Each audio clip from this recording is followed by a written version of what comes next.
Hey, it's Brandon from Viking Taro, and today I want to make a quick video about my Taro stash. So I keep everything in this fancy magnetic hollowed out book.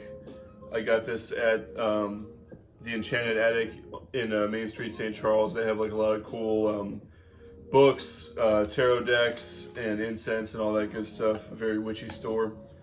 But anyway, inside this book, I can fit 3 tarot decks, and I have this set of oracle cards as well. I also have some smooth stones to enhance mental clarity and kind of like calm the mind. And I kind of put these on my mat while I'm doing readings. So I also wanted to take a moment to just give some pros and cons of all the decks I own.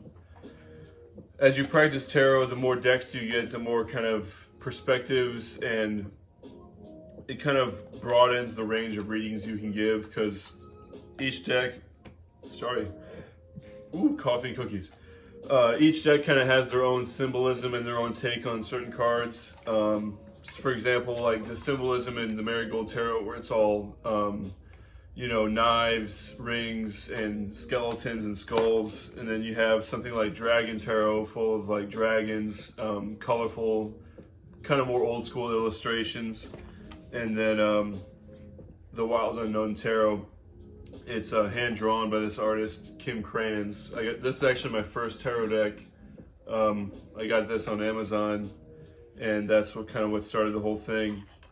So the good thing about the Wild Unknown Tarot deck is it's really easy to shuffle. It's got good sized cards. It's kind of like that smaller, thinner tarot card stock.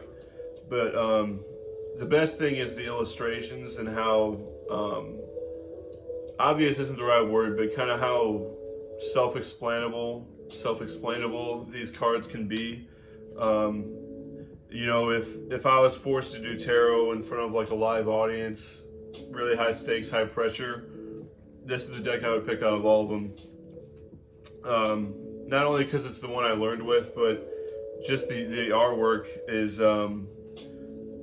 just so intuitive, and it's really easy to see what each card represents.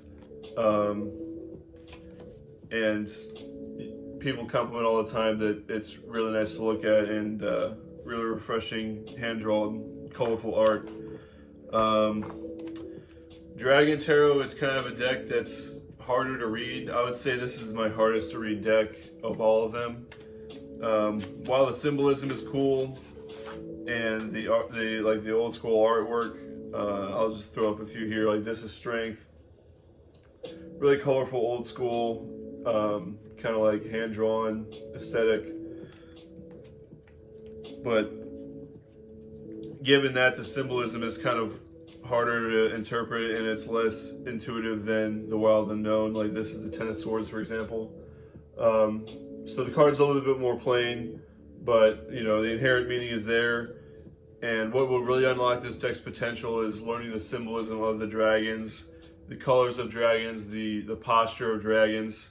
So that'll kind of open up the deck a little bit more. That's why you really have to put a lot of time in and get to know each deck. But yeah, my favorite and my newest deck is the Marigold Tarot. I got this for Christmas from my fiance. Thank you very much. One of the best gifts ever. This one has the best card stock in my opinion. It's easiest to shuffle, easiest to handle. Like it's very slick. And it's kind of like rippled. It's got that like rippled playing card texture to it. So yeah, every card is black and gold. So you got the Marigold on the back there. And then each of the cards is labeled really nicely, outlined real nicely in gold. And they have just awesome art with the skulls and the jewelry. And the symbolism in this deck, I'm starting to get used to it, and I'm starting to understand its meaning. I've probably read the guidebook like 4 or 5 times now. So yeah, this is by far my favorite. It looks the best in pictures. It handles the best. People like the way it looks. And let me just show you a few more. Like here's the 4 of Cups. So by far this is my favorite deck, and this is a deck I'll be using for a very long time. real quick, honorable mention to Tattoo Taro. This is the first deck that my fiance bought me back in the day. What I like about this deck is the artwork is, old school Sailor Jerry tattoo-esque. The guidebook is great. It's right in the box there. And this is a little bit bigger than the other decks in size. The Dragon Tarot deck is the smallest. That's like pretty much like poker cards. So if you like bigger artwork, a bigger deck, Tattoo Tarot is nice for that. It's a little bit harder to shuffle because of that fact, but I can usually bridge shuffle these pretty well on a table. But yeah, I'll let you take a look at some of the artwork here. Like here's Death, really old school Sailor Jerry kind of stuff. Really good aesthetic. It looks really nice, like in a spread with a bunch of these. Let me get some other cards here, like Seven of Cups, Chalices. Cool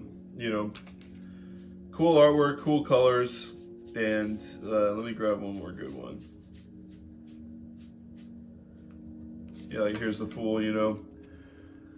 Yeah, so it looks pretty all on the table together like that. One of the cons I would give this deck is some of the Ace through 10 cards can be pretty basic. Like for example, here's the Seven of Swords.